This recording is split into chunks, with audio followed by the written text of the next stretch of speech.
ஆனைமுகன் அடியார்கள் ஔவையார். குழந்தையும் தெய்வமும் கொண்டாடும் இடத்திலே என்பார்கள். தெய்வமே குழந்தையாக பிள்ளையாராக இருப்பதுதான் ஆச்சரியம். அதிலும் வேடிக்கையான குழந்தை எனின் பிள்ளையார்தான். இதற்கு இணையாக வேடிக்கையான ஒருவரை சொல்ல வேண்டுமெனில் அது ஔவையாரைத்தான் சொல்ல முடியும். ஏனெனில் குழந்தை எனில் ஓடியாட வேண்டும், பாட்டி எனில் ஓர் இடத்தில் கால் நீட்டி உட்கார்ந்து கொண்டிருக்க வேண்டும். ஆனால் இங்கேயோ குழந்தை ஓர் இடத்தில் அமர்ந்திருக்க, இந்த ஔவை பாட்டியோ ஊர் ஊராக சென்று கொண்டிருக்கிறாள். ஏனெனில் அப்படி ஓடிக்கொண்டிருப்பதே இந்த தெய்வ குழந்தையான பிள்ளையார்தான் காரணம்.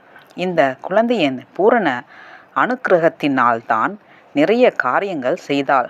ஔவையாரை விட தமிழகத்திற்கு உபகாரம் செய்தவர் எவரும் இல்லை என்றே சொல்லிவிடலாம். குழந்தைகளாக இருக்கிற போதே நல்ல ஒழுக்கத்தையும் பக்தியையும் உண்டாக்கிவிட்டால்தான் பிறகு அவை நிலைத்து நிற்கும்.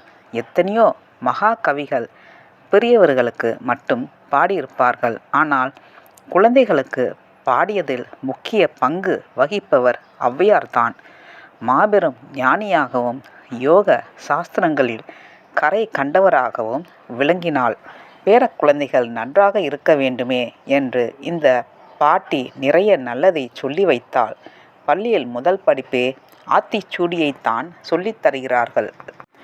முதல் பூஜை பிள்ளையாருக்கும் முதல் படிப்பு ஔவையார் பாடலுமாகத்தான் இன்று வரை இருக்கிறது.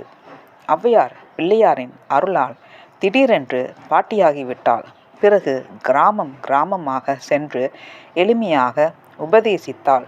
விநாயகர் அகவல் என்கிற அழகான யோக இரகசியங்கள் நிரம்பிய துதியை இயற்றினாள். பிள்ளையாரை கள்ளுப்பிள்ளையார் என்று சொன்னாலும் தான் உட்கார்ந்த இடத்தை விட்டு அசையாமலே இருந்தாலும் பக்தர்களை ஒரே தூக்காக தூக்கி உச்சத்தில் வைத்து விடுவார். இப்படித்தான் தும்பிக்கையால் ஒரே தூக்காக தூக்கி ஔவையை கைலாயத்தில் அமர வைத்தார். விநாயகர் அகவலை வாசிக்கும்போது பிள்ளையாரையும் ஔவை பாட்டியையும் சேர்த்து நினைத்தது போலாகும். அது மட்டுமல்ல, இரட்டிப்பு அனுக்கிரகம் என்று காஞ்சி பெரியவர் அடிக்கடி கூறுவார். நன்றி, வணக்கம்.